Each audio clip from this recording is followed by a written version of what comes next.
Chapter 6. After Joan and the others left, the silent hall seemed to explode, and everyone was talking frantically. Young Master Gu? Is that the young Master Gu I've heard of? He actually came to Proxima Centauri? Oh my god. Is that the 3S level gene rank, young Master Gu who became a major general of the Empire at the age of 24? Of course, otherwise, who else can be worthy of the title of young Master Gu? Gu Shao, as the eldest son of the first Chable, is simply too perfect. I really don't know who is worthy of. Young men and women in the entire empire want to marry young Master Gu, but he doesn't lie to anyone. Didn't the Gu family want to marry the Du family? Du Jingya, the second daughter of the Du family, is very talented, and she is a 5th-level stone gambler when she just turned 20. This is unique in the entire empire. Yeah, the other person lowered his voice, but young Master Gu disagrees, and he promised the family that he will marry someone he likes and who is worthy of him. Hey, that's impossible, right? Besides a talented stone gambler like Miss Du, who else can be worthy of young Master Gu? Isn't it? Bai Jing's keen 5 senses heard the communication of the person next to him, but his focus was on the genetic level. The genetic level of this young master is 3S? He called up his attribute panel, and the gene level on it was only D. Gene level refers to a person's potential, and the higher the level, the stronger the potential. For example, the currently high-profile Imperial Sergeant must be recruited with a genetic level of B or above, and a genetic level of A can only be used to drive advanced mechas. The reason why people in the slums have no way out is because the genetic level is very low. In the era of such advanced technology, there is no use at all, and they can only rely on Imperial relief. Gu Shao, Gu Yuanchao. Bai Jing searched with his brain and silently kept the name in his heart. In the apocalypse, strength is everything. Everyone longs for a strong man, and Bai Jing is no exception. He hopes to one day fight against this 3S strong man named Gu Yuanchao. It's here. Outside the door, a woman in a royal blue dress shouted first. Young Master Gu, I'm your fan. Young Master Gu, I love you, young Master Gu.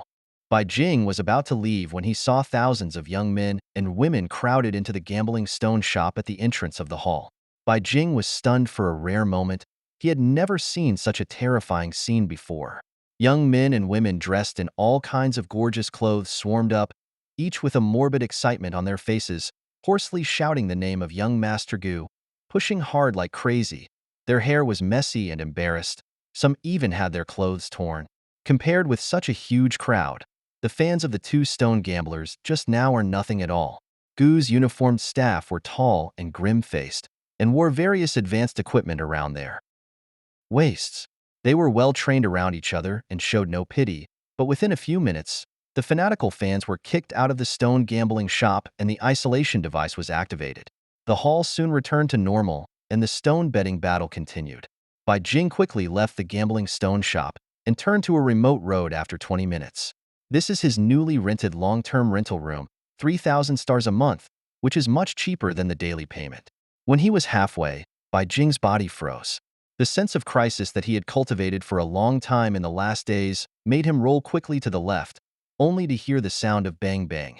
And there were 2 white smokes left at his position just now. Bullet holes. The monitoring devices on both sides of the road have been destroyed, and the sound shielding device is also running, and no one will pass by on this remote path. Jiao Gui's face was full of blue and purple, and he looked very embarrassed. He roared fiercely at the 2 tall men in black next to him. It's this bastard. Kill him for me. It's the of this slum that made him lose everything. Mr. Gu has issued a ban order on xingxing.com and will not provide any commercial support in the future. His business and his life are all over. Jiao Gui's eyes were about to split, and his teeth were rattling.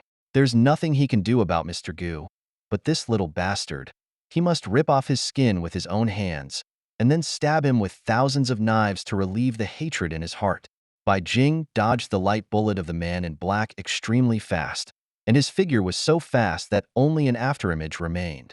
He took out the energy gun from behind his waist, and while dodging the bullet sideways, he aimed at a man in black and pulled the trigger. There was only a muffled sound. The bullet was right between the eyebrows, and the sound of bang exploded blood flowers, blood and flesh splattered everywhere. The man in black, who lost his head, fell heavily to the ground. and the blood on his neck was spurting. Another man in black touched the minced meat that had been splashed on his face and was stunned for a moment before he was shot in the head before he recovered. And Bai Jing, who had done all this, didn't even have a drop of blood on his body, and his expression was even more indifferent to the extreme. The corpses of the two men in black fell in front of Jiao Gui, and the gushing blood pooled into a blood-colored stream that flowed to Jiao Gui's feet, staining his leather shoes red. Jiao Gui was still thinking about how to torture the other party, but in a blink of an eye the killer he hired was dead, not even a corpse. Impossible! Impossible! He stared at the corpse on the ground with wide eyes, trembling all over, and took 2 steps back to escape. Save! Bang! With the sound of a low gunshot, Jiao Gui's fat body fell to the ground. He never thought that he would die in the hands of a delicate slum boy. Bai Jing's beautiful eyes watched the surroundings vigilantly. The road here is remote and the monitoring device has been destroyed, so no one should find it. Since the other party chose to start here, he must be interested in this. He put on the medical gloves usually used to isolate zombies, and quickly removed Jiao Gui's light brain from his wrist, picked up the pistol of the man in black and smashed it into pieces. Then he did the same to destroy the brains of the other two, and used this pistol to patch each of the 3 people's neck breaks to cover up the wound caused by the energy gun, and then put it back in the hands of the man in black. After doing this, Bai Jing avoided the blood on the ground and quickly left the scene. He didn't know whether he could be discovered by interstellar high-tech means, but since someone wanted his life, he would not let him go. After all, it's just to live. Bai Jing came to the rented room. The room was about 50 square meters, and the gray and white tone was clean and tidy. It was more than enough for one person. As soon as he entered the door, there was a white housework robot holding slippers and placing it at the door. He changed his shoes, wiped the energy gun, and put it in the corner of the cabinet. The bullets of the energy gun have all been used up. The bullets are specially made in the end times and cannot be replenished in the interstellar era, so this gun is useless. Bai Jing simply took a hot bath, put on a set of comfortable cotton pajamas, and came to the master bedroom. The master bedroom is very large, and there is a storage room in the innermost, which makes Bai Jing very satisfied. It can be used as a place to store food in the future.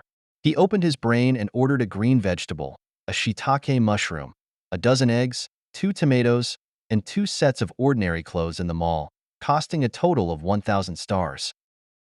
Compared with food, clothes are much cheaper. A set is only 100 stars. Delivery arrived in less than 5 minutes. Bai Jing took off his black-rimmed glasses and cooked a plate of scrambled eggs with tomato, a plate of mushrooms and vegetables in the kitchen, and served with fragrant rice, which was so delicious that he bit his tongue.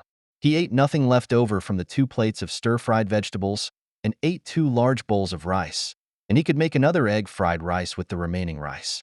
After eating and drinking, Bai Jing's beautiful brown eyes narrowed slightly, like a lazy and noble cat. The teenager who was lying on the bed showed a slender waist, and the complexion was extraordinarily white due to the lack of sunlight all the year round, like a fine jade. Now he has more than 20,000 star coins in his account. If he saves a little, it can last for about 2 months, but what about after that? Bai Jing thought of the dangerous gaze on the 2nd floor of Gu's stone gambling shop and Jiao Gui's fate, and the corners of his lips pursed lightly. He had a conflict with Jiao Gui today, and if he was noticed again, the risk would be too great. The method of stone betting is not applicable for the time being, so there is only one way to become a stone gambler. Now his ability limit is to perceive 10 pieces of wool. If there is no jade in these 10 pieces of wool, it means failure. So he can't just rely on abilities, he must master a series of stone gambling knowledge as soon as possible, so that he can select the best performing wool. Bai Jing turned on his brain to see how to become a stone gambler. The premise of becoming a stone gambler is to obtain the qualifications of a stone gambling apprentice first, and there are 3 requirements to become a stone gambling apprentice. Mental strength is above B level, at least once the gambling has been fully blocked, and the final assessment of the Stone Gambling Guild. His mental power level is A level, so there is no problem with this. Then he will have to bet once to fully block the wool before he can participate in the assessment of the Stone Gambling Association. In the next few days, Bai Jing began to study hard about stone gambling. Now the technology is very advanced, He can use the holographic projection to feel the touch of the wool while learning the knowledge of gambling stones. In this way, the combination of theory and practice is very efficient. Young Master Gu, Zhao Gue is dead. Xiaoan's face was slightly solemn. Yesterday, Mr. Gu issued a ban on Zhao Gue, and he died today. Although it won't have any impact on the Gu family, he feels that something is wrong. Have you found the murderer? Gu Yuanchao asked lazily, leaning on the sofa with his straight legs folded. Not yet. The satellite surveillance of the incident site was destroyed. There were no witnesses. The sound shielding device was also turned on, and no suspicious fingerprints or footprints were detected around. Both Zhao Gue and the two thugs were shot in the head, and their movements were neat, like a professional killer. Well, tell the Interstellar police, don't need to investigate, don't waste resources for this kind of scum. Gu Yuanchao said casually, stood up from the leather sofa, and walked into the training room. Yes, Joan replied respectfully, and after exiting the room, he dialed the video of the head of the Interstellar Guard Bureau. In the video, the other party said yes and did not dare to refute. The protective door of the training room slowly closed. Gu Yuanchao pressed the white space button on his chest, and instantly a silver-white mecha 20 meters high appeared in the training room. Every inch of the mecha's lines are smooth to the extreme, showing a bright metallic color under the illumination of the light, which can be called the most perfect artwork. Gu Yuanchao entered the mecha, quickly clicked a few times on the light brain, and entered the star network to participate in the virtual mecha battle. Recently, alien beasts have a tendency to make a comeback. As a major general of the Empire, he has to prepare early. The purpose of his visit to Proxima Centauri this time is to find a few pieces of top-quality jade to satisfy the terrifying consumption of the super mecha, but the current progress is not ideal.